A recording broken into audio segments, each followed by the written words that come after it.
Suryakanta versus Chandrakanta. ಒಂದು ದಿನ ಚಂದ್ರಕಾಂತ ಮೀನನ್ನ ತರೋದಕ್ಕೆ ಫಿಶ್ ಮಾರ್ಕೆಟ್ಗೆ ಹೋಗ್ತಾಳೆ. ಏನಯ್ಯ ಮೀನಿಗೆ ಎಷ್ಟು? ದೊಡ್ಡ ಮೀನು ಬಂದು 400 ರೂಪಾಯಿ ಅಮ್ಮ, ಚಿಕ್ಕ ಮೀನು ಬಂದು 150 ರೂಪಾಯಿ ಅಮ್ಮ. ಏನಯ್ಯ ಏನಕ್ಕೆ ಅಷ್ಟೊಂದು ದುಡ್ಡು ಹೇಳ್ತಿದ್ಯಾ? ಯಾಕೆ ಡಿಸ್ಕೌಂಟ್ ಏನಿಲ್ವಾ ಏನು? ಏನಮ್ಮ ಇಲ್ಲಿ ಬಂದು ಏನ್ ಕೇಳ್ತಿದ್ದೀರಾ? ಇಲ್ಲಿ ಡಿಸ್ಕೌಂಟ್ ಆಫರ್ ಏನು ಇರೋದಿಲ್ಲ, ಎಲ್ಲ ಫಿಕ್ಸ್ಡ್ ರೇಟ್. ಏನ್ ಇವನು ಇಷ್ಟೊಂದ್ ರೇಟ್ ಹೇಳ್ತಾವನಲ್ಲ, ಇವಾಗ ಏನ್ ಮಾಡೋಣ ಅಂತ ಯೋಚನೆ ಮಾಡ್ತಾ ಇರ್ತಾಳೆ. ಆವಾಗ ಅವಳಿಗೆ ಒಂದು ಐಡಿಯಾ ಬರುತ್ತೆ. ಕೂಡಲೇ ಆ ಮೀನ್ ಮಾರೋವನ ಹತ್ರ, ಅಯ್ಯ ನನಗ ಚಿಕ್ಕ ಮೀನನ್ ಕೊಡ್ತೀರಾ? ಈ ಸಣ್ಣ ಮೀನಾ? ಇದನ್ ತಗೊಂಡ್ ಏನ್ ಮಾಡ್ತೀರಮ್ಮ? ಇದೇನ್ ಸಾಕಾಗುತ್ತೆ? ಸಾರ್ ಮಾಡೋದಕ್ಕೆ ಮತ್ತೆ ಸಾಕೋದಕ್ಕೆ. ಅದನ್ನ ಕೇಳಿ ಆ ಮೀನ್ ಮಾರೋನು ಶಾಕ್ ಆಗ್ತಾನೆ. ಮೀನ್ ಮಾರೋರು ಬಲೆ ಹಾಕಿ ಹಿಡಿಯೋದ್ ನೋಡಿದೀನಿ, ಆದ್ರೆ ಮೀನ್ ಸಾಕೋರು ಇರ್ತಾರಾ? ಸರಿ ಹಂಗೆ ಆಗ್ಲಿ ಅಂತ ಹೇಳಿ ಆ ಚಿಕ್ಕ ಮೀನನ್ನ ಒಂದು ಪಾಲಿಥಿನ್ ಕವರ್ ಒಳಗಡೆ ನೀರ್ ಹಾಕಿ ಅದನ್ನ ಕೊಡ್ತಾನೆ. ಚಂದ್ರಕಾಂತ ಆ ಪಾಲಿಥಿನ್ ಕವರ್ನ ತಗೊಂಡು ಅವಳಗವಳೆ ಈ ರೀತಿ ಹೇಳ್ತಾಳೆ, ಅಮ್ಮ ದೊಡ್ಡ ಮೀನಿಗೆ ಅಷ್ಟೊಂದ್ ರೇಟಾ? ಇವಾಗ ಈ ಚಿಕ್ಕ ಮೀನನ್ನ ನಮ್ಮನೇಲೆ ಸಾಕೊಂಡು ಇದು ದೊಡ್ಡದಾದ್ಮೇಲೆ ಸಾರ್ ಮಾಡ್ಕೊಂಡು ತಿಂತೀನಿ. ಹ ವಾ ಚಂದು, ನೀನ್ ಟಾಪ್ ಕಣಿ ಅಂತ ಅವಳಿಗವಳೆ ಮೆಚ್ಕೊಂಡು ಹೆಮ್ಮೆ ಪಡ್ತಾಳೆ. ಆ ಚಿಕ್ಕ ಮೀನನ್ನ ಅಂದ್ಕೊಂಡ್ ಹಾಗೆ ಅವ್ರ ಮನೆ ಹಿಂದ್ಗಡೆ ಒಂದು ಹಳ್ಳನ ತೋಡಿ ಅದ್ರಲ್ಲಿ ನೀರ್ ತುಂಬಿಸಿ ಆ ಮೀನನ್ನ ಅದ್ರೊಳಗೆ ಹಾಕ್ತಾಳೆ. ಹಾಗೆ ಅದಕ್ಕೆ ದಿನ ಆಹಾರನ ನೀಡ್ತಾಳೆ. ಸ್ವಲ್ಪ ದಿನಗಳು ಕಳೆಯುತ್ತೆ, ಆದ್ರೂ ಆ ಮೀನು ಬೆಳೆಯೋದೇ ಇಲ್ಲ. ಅದನ್ನು ನೋಡಿ ಚಂದ್ರಕಾಂತ ಮನ್ಸೊಳಗಡೆ, ಏನಿದು ಇಷ್ಟು ದಿನ ಆಗ್ತಾ ಬಂತು, 1 ಇಂಚ್ ಕೂಡ ಬೆಳ್ದಿಲ್ಲ. ಇದಕ್ಕೆ ಪ್ರತಿದಿನ ಟೈಮ್ಗೆ ಫುಡ್ ಕೂಡ ಕೊಡ್ತಿದೀನಿ, ಆದ್ರೂ ಇನ್ನೂ ಬೆಳ್ದಿಲ್ಲ. ಇವಾಗ ಏನ್ ಮಾಡೋದು ಅಂತ ಹೇಳ್ತಾ ಯೋಚನೆ ಮಾಡ್ತಾ ಇರ್ತಾಳೆ. ಆವಾಗ ಅವಳಿಗೆ ಒಂದು ಐಡಿಯಾ ಬರುತ್ತೆ. ಆವಾಗ ಅವಳ ಮನ್ಸಲ್ಲಿ, ಏನಕ್ಕೂ ಒಂದ್ಸಲ ಅತ್ತೇನ ಕೇಳೋಣ, ಅವ್ರ ಹತ್ರ ತುಂಬಾ ಮ್ಯಾಜಿಕ್ ವಸ್ತುಗಳಿರುತ್ತಲ್ಲ, ಯಾವ್ದಾದ್ರು ಒಂದು ಈ ಮೀನು ಬೆಳೆಯೋದಕ್ಕೆ ಹೆಲ್ಪ್ ಮಾಡುತ್ತೋ ಏನು ಅಂತ ಮನ್ಸೊಳಗಡೆ ಹೇಳ್ಕೊಳ್ತಾ ತಕ್ಷಣ ಸೂರ್ಯಕಾಂತ ಹತ್ರಕ್ ಹೋಗ್ತಾಳೆ. ಸೂರ್ಯಕಾಂತ ಮಂಚದ ಮೇಲೆ ಮಲ್ಗಿರ್ತಾರೆ. ಮೆತ್ತಗೆ ಮಂಚದ ಮೇಲೆ ಹತ್ತಿ ಸೂರ್ಯಕಾಂತ ಕಾಲನ್ನ ಒತ್ತುತ್ತಾ ಇರ್ತಾಳೆ. ಅದನ್ನು ಗಮನಿಸಿದ ಸೂರ್ಯಕಾಂತ, ಏನೇ ಬೆಳಗ್ಗೆನೆ ಬಂದ್ ಕಾಲ್ ಹಿಡ್ಕೊಂಡಿದ್ಯಾ? ಏನ್ ವಿಷಯ? ಏನ್ ಸ್ಕೆಚ್ ಹಾಕಿದ್ಯಾ ಈ ಸಲ ನೀನು? ಅದು ಅತ್ತೆ, ಮೊನ್ನೆ ಮೀನಿನ ಮಾರ್ಕೆಟ್ಗೆ ಹೋಗಿದ ಕತೆ. ಅಲ್ ನೋಡಿದ್ರೆ ದೊಡ್ಡ ಮೀನಿಗೆ ತುಂಬಾ ದುಡ್ಡು ಹೇಳ್ತಿದ್ದ. ಅದಕ್ಕೆ ಕಡಿಮೆ ದುಡ್ಡಕ್ ಸಿಗುವ ಒಂದು ಚಿಕ್ಕ ಮೀನನ್ನ ಕೊಂಡ್ಕೊಂಡು ತಂದೆ. ಅದನ್ನ ಸಾಕಿ ದೊಡ್ಡದಾದ್ಮೇಲೆ ಸಾರ್ ಮಾಡ್ಕೊಂಡ್ ತಿನ್ನೋಣ ಅನ್ಕೊಂಡೆ, ಆದ್ರೆ ಅದಿನ್ನೂ ದೊಡ್ಡದಾಗ್ ಬೆಳಿಲೇ ಇಲ್ಲ. ನೀವೇ ನನಗೆ ಹೆಲ್ಪ್ ಮಾಡ್ಬೇಕು ಅತ್ತೆ. ಅದಕ್ಕೇನಾ ಆವಾಗ್ಲಿಂದ ನನಗೆ ಐಸ್ ಇಡ್ತಿದ್ಯಾ? ಅಷ್ಟಕ್ಕೂ ಅದು ಬೆಳಿದೆ ಹೋದ್ರೆ ನನ್ನನ್ನೇನ್ ಮಾಡಕ್ ಹೇಳ್ತೀಯೇ? ಗಾಳಿ ಹಿಡಿಯೋ ಪಂಪ್ನ ಅದ್ರ ಬಾಯ್ಗಿಟ್ಟು ಅದನ್ನ ದೊಡ್ಡದ್ ಮಾಡ್ಬೇಕಂತ್ಯಾ ಏನು? ಅದಂಗಲ್ಲ ಅತ್ತೆ, ನಿಮ್ ಹತ್ರ ಯಾವ್ದಾದ್ರು ಮ್ಯಾಜಿಕ್ ವಸ್ತು ಇರುತ್ತಲ್ವಾ, ಅದ್ರ ಮೂಲಕ ಆ ಮೀನನ್ನ ದೊಡ್ಡದ್ ಮಾಡಿ ಅತ್ತೆ, ಪ್ಲೀಸ್ ಅತ್ತೆ. ಅಯ್ಯೋ ಹುಚ್ಚಿ, ಆ ಮೀನು ಅದ್ರ ತಕ್ಕ ಮಟ್ಟಕ್ಕೆ ಬೆಳೆಯುತ್ತೆ, ಅದನ್ನ ನಾವ್ ಏನು ಮಾಡಕ್ಕಾಗಲ್ಲ. ಅದು ಮಾತ್ರ ಅಲ್ದೆ ಸೃಷ್ಟಿ ವಿರುದ್ಧ ಕಣೆ ಅಂತ ಹೇಳ್ತಾರೆ. ಅದಕ್ಕೆ ಚಂದ್ರಕಾಂತ ಅಳ್ತಾ ಮುಖಾನ ಊದಿಸ್ಕೊಂಡು ಈ ರೀತಿ ಹೇಳ್ತಾಳೆ, ಅಷ್ಟೇನಾ ಅತ್ತೆ? ಊರಲ್ಲಿರೋ ಎಲ್ರಿಗೂ ಹೆಲ್ಪ್ ಮಾಡ್ತೀರಾ. ಹೋದ್ಸಲ ಆ ಗರ್ಭವತಿ ಹೆಂಗಸು ಕೂಡ ಹೆಲ್ಪ್ ಮಾಡಿದ್ರಿ, ಅದಕ್ಕೂ ಮುಂಚೆ ಇನ್ನೊಂದ್ ಹೆಂಗಸಿಗೆ ಹೆಲ್ಪ್ ಮಾಡಿದ್ರಿ, ಆದ್ರೆ ನನಗ್ ಮಾತ್ರ ಹೆಲ್ಪೇ ಮಾಡೋದಿಲ್ಲ. ಏನ್ ಮಕ್ಳ, ನಮ್ಮತ್ತೆ ಗರ್ಭವತಿ ಹೆಂಗಸಿಗೆ ಹೆಲ್ಪ್ ಮಾಡಿದ್ದು ನೀವ್ ನೋಡ್ಲಿಲ್ವಾ? ಹಾಗಿದ್ರೆ ಈಗ್ಲೇ ನೋಡಿ. ನಮ್ ವಿಡಿಯೋಸ್ ಮಿಸ್ ಆಗ್ಬಾರ್ದು ಅಂದ್ರೆ ನಮ್ ಚಾನೆಲ್ ನ ಸಬ್ಸ್ಕ್ರೈಬ್ ಮಾಡಿ ಅಂತ ಅಳ್ತಾ ಇರೋ ಹಾಗೆ ನಾಟಕ ಮಾಡ್ತಾಳೆ. ಅದನ್ನು ನೋಡಿದ ಸೂರ್ಯಕಾಂತ ಚಂದ್ರಕಾಂತ ಹತ್ರ ಈ ರೀತಿ ಹೇಳ್ತಾರೆ, ನಿನಗೆ ಅವ್ರ ಜೊತೆ ಕಂಪ್ಯಾರಿಸನ್ ಯಾಕೆ? ಅಷ್ಟಕ್ಕೂ ಅವ್ರಿಗೆ ನಿನ್ಗಿರೋ ದುರಾಸೆ ಬುದ್ಧಿ ಇಲ್ಲ. ಯಾವಾಗ್ಲೂ ನಾನ್ ನಿನ್ಗೆ ಏನೇ ಹೆಲ್ಪ್ ಮಾಡ್ಲಿ ನಿನ್ ದುರಾಸೆ ಬುದ್ಧಿಯಿಂದ ಹಾಳ್ ಮಾಡ್ತೀಯ ಅಲ್ವೇನೆ? ನಿಮ್ಗೆ ಹೆಲ್ಪ್ ಮಾಡೋಕೆ ಇಷ್ಟನೇ ಇಲ್ಲ, ಅದಕ್ಕೆ ಈ ರೀತಿ ಸಿಲ್ಲಿ ರೀಸನ್ಸ್ ಹುಡುಕ್ತಾ ಇದ್ದೀರಾ ಅಂತ ಹೇಳ್ತಾಳೆ. ಆಗ ಸೂರ್ಯಕಾಂತ ಇನ್ನೇನು ಮಾಡಕ್ಕಾಗ್ದೆ ಅವಳಿಗೆ ಒಂದು ಪೌಡರ್ನ ಕೊಡ್ತಾರೆ. ಅದನ್ನು ಕೊಡ್ತಾ, ಇಲ್ ನೋಡ್ ಹುಡ್ಗಿ, ನೀನು ಅಳ್ತಿರೋದಕ್ಕೆ ಇದನ್ನ ಕೊಡ್ತಿದೀನಿ. ಈ ಪೌಡರ್ನ ಅದು ತಿನ್ನೋ ಫುಡ್ ಅಲ್ಲಿ ಕಲ್ಸು, ಅದು ಬೇಗನೆ ಬೆಳೆಯುತ್ತೆ ಅಂತ ಹೇಳ್ತಾರೆ. ಅದನ್ನ ತಗೊಂಡು ಚಂದ್ರಕಾಂತ ಆ ಮೀನಿನ ಫುಡ್ಗೆ ಕಲ್ಸಿ ಪ್ರತಿದಿನ ಮೀನಿಗೆ ತಿನ್ಸೋಳು. ಆ ರೀತಿ ಆ ಮೀನು ಸ್ವಲ್ಪ ಸ್ವಲ್ಪನೇ ಬೆಳೀತಾ ಬಂತು. ಅದನ್ನು ನೋಡಿ ಚಂದ್ರಕಾಂತ ತುಂಬಾ ಸಂತೋಷ ಪಟ್ಲು. ಅದು ಪ್ರತಿದಿನ ಬೆಳೆಯೋದನ್ನ ನೋಡಿ ಅವಳಲ್ಲಿ ದುರಾಸೆ ಕೂಡ ಬೆಳೀತಾ ಬಂತು. ಮನ್ಸಲ್ಲಿ ಅತ್ತೆ ಕೊಟ್ಟಿದ್ ಮ್ಯಾಜಿಕ್ ಪೌಡರ್ ಚೆನ್ನಾಗೆ ಕೆಲ್ಸ ಮಾಡ್ತು. ನನ್ ಚಿಕ್ಕ ಮೀನು ಈಗ ಇಷ್ಟು ದೊಡ್ಡದಾಯ್ತು. ಇದನ್ನ ಈಗ ಕೊಯ್ದು ನನ್ ಸಾರ್ ಮಾಡಿದ್ರೆ 2 ದಿನ ತಿನ್ಬೋದು. ಆದ್ರೆ ಬೇಡ ಬಿಡು, ಇನ್ನೂ 2 ದಿನ ಇದನ್ ಬೆಳೆಸಿ ಇದನ್ನ ಕೊಯ್ದು ಊರಲ್ಲಿರೋರ್ಗೆಲ್ಲ ಮಾರಿದ್ರೆ ಚೆನ್ನಾಗ್ ದುಡ್ಡು ಮಾಡ್ಬೋದಲ್ಲ ಅಂತ ಅನ್ಕೊಂಡು ಆ ಹಳ್ಳನ ಇನ್ನು ಸ್ವಲ್ಪ ಸ್ವಲ್ಪ ದೊಡ್ಡದ್ ಮಾಡಿದ್ಲು. ಆಗ ಆ ಮೀನು ದೊಡ್ಡದಾಗ್ತಾ ಒಂದು ಜೈಂಟ್ ಫಿಶ್ ಆಗುತ್ತೆ. ಚಂದ್ರಕಾಂತ ಆ ಹಳ್ಳನ ತೋಡ್ತಾನೇ ಇರ್ತಾಳೆ. ಆಗ ಅದು ಒಂದು ಮಿನಿ ಸೈಜ್ ಕೊಳ ತರ ಬದ್ಲಾಗುತ್ತೆ. ಆ ಮೀನಿನ ಸೈಜ್ ಜೊತೆ ಹೊಟ್ಟೆ ಹಶ್ವೇನು ಬೆಳೆಯುತ್ತೆ. ಅದ್ರ ಹಸಿವಿಗೆ ಪ್ರತಿದಿನ 10 ಮಂದಿ ತಿನ್ನೋ ಫುಡ್ ತಿನ್ನುತ್ತೆ. ಅದ್ರಿಂದ ಚಂದ್ರಕಾಂತ, ಅಬ್ಬಾ ಇದೇನು ಇಷ್ಟೊಂದ್ ತಿಂತಾ ಇದೆ, ಇನ್ಮೇಲೆ ಇದನ್ ಮೇಯಿಸೋದಕ್ಕೆ ನನ್ ಕೈಲಾಗಲ್ಲ, ಬೇಗನೆ ಊರಲ್ಲಿರೋರ್ಗೆ ಇದನ್ ಮಾರ್ಬಿಡ್ಬೇಕು ಅಂತ ಅನ್ಕೊಂಡು ಊರಲ್ಲಿರೋರ್ನೆಲ್ಲ ಕರ್ದು ಹರಾಜಾಗ್ತಾಳೆ. ಆದ್ರೆ ಅಷ್ಟು ದೊಡ್ಡ ಮೀನನ್ನ ನೋಡಿ ಎಲ್ಲರೂ ಭಯ ಬಿದ್ದು ಈ ರೀತಿ ಹೇಳ್ತಾರೆ, ಏನಮ್ಮ ಮೀನಂತ ಹೇಳ್ದೆ, ಮೀನೆಲ್ಲಾದ್ರೂ ಇಷ್ಟು ದೊಡ್ಡದಾಗಿರುತ್ತಾ? ಇದು ಖಂಡಿತವಾಗ್ಲೂ ತಿಮಿಂಗಲನೇ, ನಾವು ತಿಮಿಂಗಲನ ತಿನ್ನೋದಿಲ್ಲ. ಸರಿ, ಅದನ್ನ ಮೀನೇ ಅನ್ಕೊಳ್ಳೋಣ. ಅದನ್ನ ಹಿಡ್ಕೊಳ್ಳೋರು ಯಾರು, ಕುಯ್ಯೋರು ಯಾರು?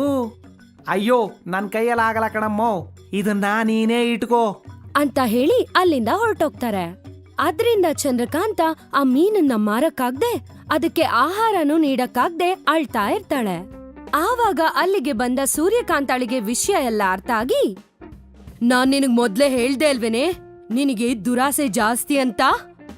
ಈ ರೀತಿ ಹಾಳ್ಬಿದ್ದ ಕೆಲ್ಸಗಳನ್ನ ಏನೋ ಒಂದ್ ಮಾಡ್ತೀಯ ಅಂತ ನಂಗ್ ಮೊದ್ಲೇ ಗೊತ್ತು. ಈಗ ಅತ್ತು ಏನ್ ಪ್ರಯೋಜನ? ಇನ್ ಮುಂದೆ ಅದಕ್ಕೆ ಪ್ರತಿದಿನ ಸೇವೆ ಮಾಡ್ತಾ ಇರು. ಏನ್ ಮಾತಾಡ್ತಿದೀರಾ ಅತ್ತೆ? ಅದು ಒಂದು ದಿನಕ್ಕೆ 10 ಜನ ತಿನ್ನೋ ಆಹಾರ ತಿಂತಿದೆ. ಅದನ್ನ ಮೇಯಿಸೋದಕ್ಕೆ ನನ್ ಕೈಲಾಗ್ತಿಲ್ಲ ಅತ್ತೆ. ನೀವೇ ಏನೋ ಒಂದ್ ಮಾಡಿ ಅತ್ತೆ, ಪ್ಲೀಸ್ ಅತ್ತೆ ಅಂತ ಗೋಗರಿತಾಳೆ. ಇನ್ನೇನು ಮಾಡಕ್ಕಾಗ್ದೆ ಸೂರ್ಯಕಾಂತ ಅವರ ಮ್ಯಾಜಿಕ್ನಿಂದ ಆ ಮೀನನ್ನ ಹಾಗೆ ಆಕಾಶಕ್ಕೆ ಎಬ್ಸಿ ಅದನ್ನ ಊರಾಚೆ ಇರೋ ನದಿಗೆ ಬಿಸಾಕ್ತಾರೆ. ಅದನ್ನು ನೋಡಿದ ಚಂದ್ರಕಾಂತ, ರುಚಿಯಾಗಿ ಫಿಶ್ ಕರಿ ಮಾಡ್ಕೊಂಡು ತಿನ್ನೋಣ ಅನ್ಕೊಂಡೆ, ಛೀ ಅದು ಹೋಯ್ತು ಇದು ಹೋಯ್ತು ಅಂತ ಬೇಜಾರ್ ಮಾಡ್ಕೊಳ್ತಾಳೆ. ಸೂರ್ಯಕಾಂತ ವರ್ಸಸ್. ಒಂದು ದಿನ ಮುಂಜಾನೆ ಸೂರ್ಯಕಾಂತ ಮನೆ ಮುಂದೆ ಒಂದು ದೊಡ್ಡ ಕಾರ್ ಬಂದು ನಿಲ್ಲಿತು.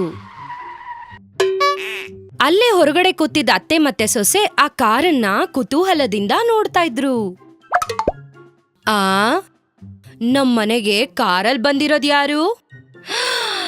ಹಬ್ಬಾ ಎಷ್ಟು ದೊಡ್ಡ ಕಾರು ಅನ್ಕೊಂಡು ಇಬ್ರು ಆ ಕಾರಿನ ಕಡೆ ನೋಡ್ತಾ ಇದ್ರು. ಅದ್ರೊಳಗಿಂದ ಒಂದ್ ಹೆಂಗ್ಸು ದುಬಾರಿ ಸೀರೆ ಕಟ್ಕೊಂಡು ಕಣ್ಣಿಗೆ ಕೂಲಿಂಗ್ ಗ್ಲಾಸ್ ಹಾಕೊಂಡು ತುಂಬಾ ಸ್ಟೈಲ್ ಆಗಿ ಇಳ್ಕೊಂಡು ನಡ್ಕೊಂಡ್ ಬರ್ತಿದ್ಲು. ಸೂರ್ಯಕಾಂತ ಅವ್ರ ಕಡೆ ನೋಡಿ ಹಾಗೆ ಆಕಾಶನೂ ನೋಡಿದ್ರು. ಮಳೆ ಬೀಳೋ ಹಾಗೂ ಇಲ್ಲ, ಹಾಗೆ ಬಿಸ್ಲು ಕೂಡ ಇಲ್ಲ. ಇಂಥದ್ರಲ್ಲಿ ಕೂಲಿಂಗ್ ಗ್ಲಾಸ್ ಹಾಕೊಂಡ್ ಬರ್ತಾವಳಂದ್ರೆ ಈ ಬಿತ್ರಿ ಯಾರೋ ನಮ್ಮನೆ ಬಿತ್ರಿ ತರನೇ ಇರ್ಬೇಕು ಅನ್ಕೊಂಡು, ಇಲ್ ನೋಡು ಹುಡುಗಿ, ಯಾರೋ ನಿಮ್ ಊರ್ನವ್ರೇ ಇರ್ಬೇಕು ನೋಡು ಅಂತ ಹೇಳಿದ್ಲು. ಈ ಮುದ್ಕಿಗೆ ಮೈ ತುಂಬಾ ಕೊಬ್ಬೆ. ಇಲ್ ನೋಡು, ಯಾರ್ ಬೇಕು ನಿನ್ಗೆ ಅಂತ ಕೇಳಿದ್ಲು ಆ ಹೆಂಗ್ಸನ್ನ. ನಾನೇ ನಿನ್ ಚಿಕ್ಕ ವಯಸ್ಸಿನ ದೋಸ್ತಿ ಕಮಲ. ಅಷ್ಟ್ ಬೇಗ ಮರ್ತ್ಬಿಟ್ಟ ಅಂತ ಹೇಳಿದ್ಲು ಕೂಲಿಂಗ್ ಗ್ಲಾಸ್ ನ ತೆಗೆದು. ಅಲೆಲೆಲೆ ಕಮಲ, ನೀನಾ? ಇಷ್ಟಕ್ಕೂ ಗುರ್ತಿಡಿಯಕ್ಕೆ ಆಗ್ತಿಲ್ಲ. ಆ ಮಂಕ್ರಿ ಜುಟ್ಟು, ಗೊಣ್ಣೆ ಸೋರೋ ಮೂಗು, ಯಾವಾಗ ನೋಡಿದ್ರು ಅಳ್ತಾನೆ ಇದ್ದೆ ಅಲ್ವೇನೆ? ಇವಾಗಿನೇ ಕಾರು ಡ್ರೈವರು ಅಂತ ಲಾಟ್ರಿ ಗಿಟ್ರಿ ಹೊಡಿತಾ ಏನು ಅಂತ ಹೇಳ್ತಾ ಅವಳ ಫ್ರೆಂಡನ್ನ ಸೂರ್ಯಕಾಂತ ಹತ್ರ ಕರ್ಕೊಂಡೋದ್ಲು. ಇಲ್ ನೋಡತ್ತೆ, ಇವಳು ನನ್ ಮೆಡ್ಡಿ ದೋಸ್ತು ಕಮಲ. ಆವಾಗ ನನಗಿನ್ನ ತುಂಬಾ ಹಿಂದೆ ಇದ್ಲು, ಇವಾಗ ಏನೋ ಆಗಿದೆ ಇವಳಿಗೆ. ಹೌದಾ, ಏನ್ ವಿಷಯ ಹುಡ್ಗಿ ಈ ಕಡೆ ಬಂದಿದ್ಯಾ? ನನ್ ಮದ್ವೆ ಫಿಕ್ಸ್ ಆಗಿದೆ, ಕಾರ್ಡ್ ಕೊಟ್ಟೋಗೋಣ ಅಂತ ಬಂದೆ. ಆದ್ರೂ ಇವಾಗ ನಾನು ನಿನ್ಗಿಂತ ಎಲ್ಲಾದ್ರಲ್ಲೂ ತುಂಬಾ ಮುಂದೆ ಇದ್ದೀನಿ. ಅಲ್ಲಿ ನನ್ ಕಾರ್ ನೋಡಿದ್ಯಾ? ಇಂಪೋರ್ಟೆಡ್. ದುಬೈಗೆ ಹೋಗಿ ಇಂಪೋರ್ಟ್ ಮಾಡಿದಾನೆ ನನ್ ಮದ್ವೆ ಆಗೋನು. ಅಲ್ಲಿ ನೋಡು ಡ್ರೈವರ್ ಕೂಡ ಇಟ್ಟವನೆ. ನಮ್ಮೂರ್ನಲ್ಲಿ ಅವರೇ ತುಂಬಾ ರಿಚ್ಚು. ಅಷ್ಟಕ್ಕೂ ನಿನ್ ಕಾರ್ಗೀರ್ ಏನಾದ್ರು ತಗೊಂಡಾ ಇಲ್ವಾ? ನನ್ ಭ್ರಮೆನೆ ಬಿಡು. ನೀನೇನಾದ್ರೂ ಕಾರ್ ತಗೊಂಡ್ಬಿಟ್ಟಿದ್ರೆ ಈ ತರ ಮನೇಲಿ ಇರ್ತಿದ್ಯಾ ನೀನು ಅತ್ತೆಗಿ? ನೀನೇನು ಟೆನ್ಷನ್ ಆಗ್ಬೇಡ, ನನ್ ಕಾರ್ ಜೊತೆ ಡ್ರೈವರ್ನು ಕಳಿಸ್ತೀನಿ. ಕೂಲಾಗಿ ಎಸಿ ಹಾಕೊಂಡು ಹಾಯಾಗಿ ನನ್ ಮದ್ವೆಗ್ ಬಂದು ಚೆನ್ನಾಗಿ ಊಟ ಮಾಡ್ಕೊಂಡು ಹೋಗು ಅಂತ ಹೇಳ್ತಾ ಅವಳ ಮದ್ವೆ ಕಾರ್ಟ್ನ ಚಂದ್ರಕಾಂತಾಳಿಗೆ ಕೊಟ್ಟು ಸ್ಟೈಲ್ ಕಾರ್ ಹತ್ರ ಹೋಗೋವಾಗ ಡ್ರೈವರ್ ಡೋರ್ನ ತೆಗೆದು ಅವಳು ಕೂತ್ಕೊಂಡ್ಮೇಲೆ ಡೋರ್ ಹಾಕ್ತಾ. ಹಾ, ಚಿಕ್ಕ ವಯಸ್ಸಿನಲ್ಲಿ ಚಿಲ್ರೆ ಕಾಸ್ಗೂ ಗೊತ್ತಿರ್ಲಿಲ್ಲ ಇವಳತ್ರ. ಇವಾಗ ದಿಮಾಗ್ ತೋರಿಸ್ತಾ ಇದ್ದಾಳೆ. ಹೇಗಾದ್ರೂ ಇದಕ್ಕಿನ್ನ ದೊಡ್ಡ ಕಾರಲ್ಲಿ ಹೋಗ್ಬೇಕು ಅವಳ ಮದ್ವೆಗೆ, ಆವಾಗ ಇವಳು ಕೊಬ್ಬಿಳಿತ್ತೆ ಅನ್ಕೊಂಡ್ಲು. ಅಷ್ಟ್ರಲ್ಲಿ ಜೋರಾಗ್ ಮಳೆ ಬಿತ್ತು. ಸೂರ್ಯಕಾಂತ ಗಂಡ ಸುಬ್ಬಾರಾವ್ ಆಗಷ್ಟೇ ವರಂಡ ಒಳಗ್ ಬಂದು, ಕಾಂತಾ, ಸ್ವಲ್ಪ ನನ್ ಛತ್ರಿ ತಗೊಂಡ್ ಬಾ ಅಂತ ಸೂರ್ಯಕಾಂತಾಳಿಗೆ ಹೇಳಿದ್ರು. ಇಲ್ ನೋಡ್ ಹುಡ್ಗಿ, ಸ್ವಲ್ಪ ಛತ್ರಿ ತಂದು ಮಾವನವ್ರು ಕೊಡು ಅಂತಿದ್ದಾಗೆ ಒಳಗಡೆ ಹೋಗಿದ್ ಚಂದ್ರಕಾಂತ ಮಣ್ಣು ಮೆತ್ಕೊಂಡಿರೋ ಆ ಛತ್ರಿನ ನೋಡಿ ನೆಲಕ್ಕಾಕಿ 2 ಸತಿ ಓಡಿದ್ಲು. ತುಂಬಾ ಹಳೇದಾಗಿದ್ರಿಂದ ಆ ಛತ್ರಿ ಫಟ್ ಅಂತ ಮುರಿದೋಯ್ತು. ಎಷ್ಟೊತ್ತಾದ್ರೂ ಸೊಸೆ ಹೊರಗಡೆ ಬರ್ದಿದ್ದಿದ್ ಕಾರಣ ಸೂರ್ಯಕಾಂತನೇ ಒಳಗಡೆ ಹೋದ್ರು. ಆ ಇದೇನೆ ಇಂಥ ಕೆಲ್ಸ ಮಾಡ್ಬಿಟ್ಟೆ ಅಂತ ಕೇಳಿದ್ರು ಮುರ್ದೋಗಿರೋ ಛತ್ರಿ ನಿಂತ್ಕೊಂಡ್ ನಿಂತಿದ್ದ ಚಂದ್ರಕಾಂತನ್ ನೋಡಿ, ಅಯ್ಯೋ ಇದು ನಿಮ್ ಮಾವನ್ ತಾತನ್ ಕಾಲದ ಛತ್ರಿ ಕಣೆ, ಇದೇನಾದ್ರೂ ಮುರ್ದೋಗಿರೋದ್ ನಿಮ್ ಮಾವನ್ ಗೊತ್ತಾದ್ರೆ ನಮ್ ಹಲ್ ಮುರ್ದಾಗ್ತಾನ್ ಕಣೆ, ಇವಾಗ ಏನ್ ಮಾಡೋದು? ಹಾ, ನೀನೇನು ಶಬ್ದ ಮಾಡ್ದೆ ನನ್ ಜೊತೆ ಬಾ ಅಂತ ಹೇಳ್ತಾ ಅವರ ಹಳೆ ಟ್ರಂಕು ಪೆಟ್ಟಿಗೆಯಿಂದ ಒಂದು ಪುಸ್ತಕ ಹಾಗೂ ಪೆನ್ನನ್ನ ತೆಗೆದ್ರು. ಇದೇನು ಛತ್ರಿ ಬೇಕಂದ್ರೆ ಪುಸ್ತಕ ಆಚೆ ತೆಗಿತಿದ್ದಾರೆ ಅನ್ಕೊಂಡ್ಲು. ಇಷ್ಟ್ರಲ್ಲಿ ವರಂಡಾನಿಂದ, ಕಾಂತಾ, ಏನೇ ಮಾಡ್ತಾ ಇದ್ಯಾ? ಛತ್ರಿ ತಗೊಂಡ್ ಬಾ ಅಂದ್ರೆ. ಆ ಸ್ವಲ್ಪ ತಿರಿ ಬಂದೆ ಅಂತ ಹೇಳ್ತಾ ಸೂರ್ಯಕಾಂತ ಚಕಚಕ ಅಂತ ಪುಸ್ತಕದಲ್ಲಿ ಒಂದು ಛತ್ರಿ ಚಿತ್ರನ ಬಿಡಿಸಿದ್ರು. ಅಷ್ಟೇ ಆ ಛತ್ರಿ ಹೊರಗಡೆ ಬಂದು ನಿಜವಾದ ಛತ್ರಿ ತರ ಬದ್ಲಾಯ್ತು.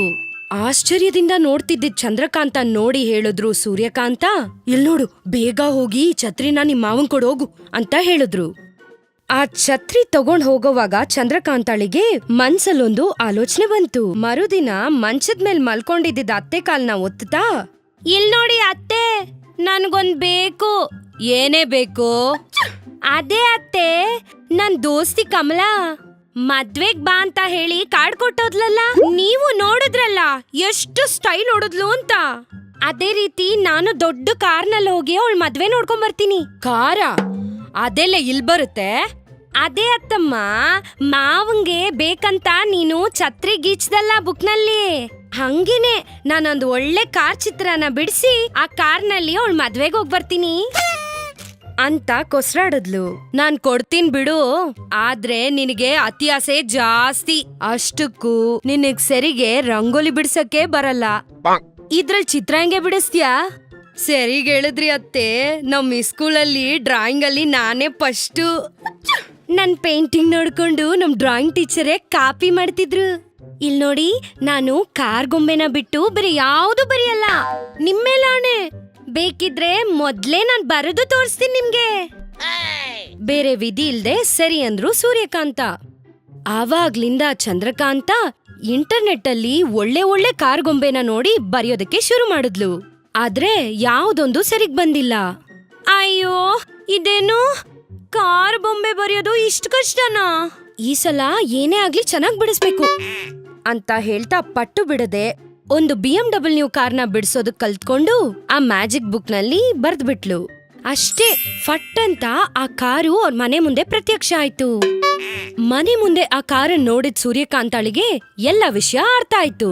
ಈ ಬಿತ್ರಿಗೆ ಎಷ್ಟ್ ಹೇಳಿದ್ರು ಅರ್ಥನೇ ಆಗಲ್ಲ, ಈಗ ಅದೇನ್ ಮಾಡ್ತಾಳೋ ಏನೋ ಅಂತ ಅನ್ಕೊಂಡು, ಇಲ್ ನೋಡಿ ಅತ್ತಿ, ನಾನು ಈ ಕಾರ್ನ ಓಡಿಸ್ಕೊಂಡೋಗಿ ಅವಳ ಮದ್ವೆಯಲ್ಲಿ ಪಾಮ್ ಪಾಮ್ ಅಂತ ಹಾರನ್ ಹೊಡಿಬೇಕು ಅದನ್ ನೋಡಿ ಕಮಲ ಅವಳಿಗಿನ ದೊಡ್ಡ ಕಾರಲ್ಲಿ ಬಂದಿದ್ ನೋಡಿ ಹಾಗೆ ಬಾಯಲ್ಲಿ ಬೆಳ್ಳಿಟ್ಕೋಬೇಕು ಅಂತ ಹೇಳ್ತಾ ಖುಷಿ ಖುಷಿಯಾಗಿ ಕಾರ್ ಹತ್ತಕ್ ಹೋದ್ಲು.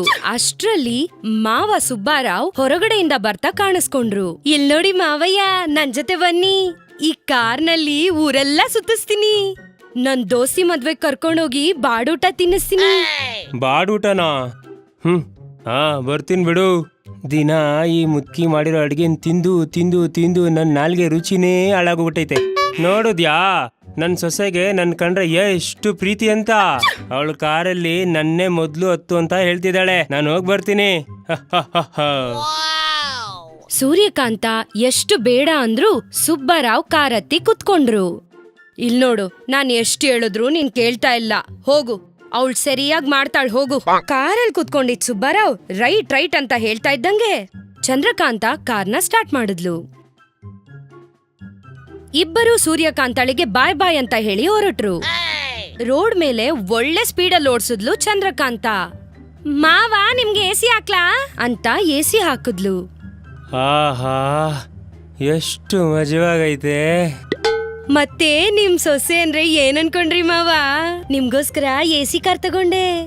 ಇನ್ ಸ್ವಲ್ಪ ದೂರ ಹೋಗ್ತಿದ್ದಂಗೆ ಇಲ್ ನೋಡಿ ಮಾವ, ಒಳ್ಳೆ ಹಾಡ್ ಕೇಳ್ತೀರಾ ಅಂತ ಸ್ಟೀರಿಯೋ ಆನ್ ಮಾಡಿದ್ಲು. ಹಾಡು ಕೇಳ್ತಿದ್ದಂಗೆ ಸುಬ್ಬರಾವ್ ಎಂಜಾಯ್ ಮಾಡಿದ್ರು.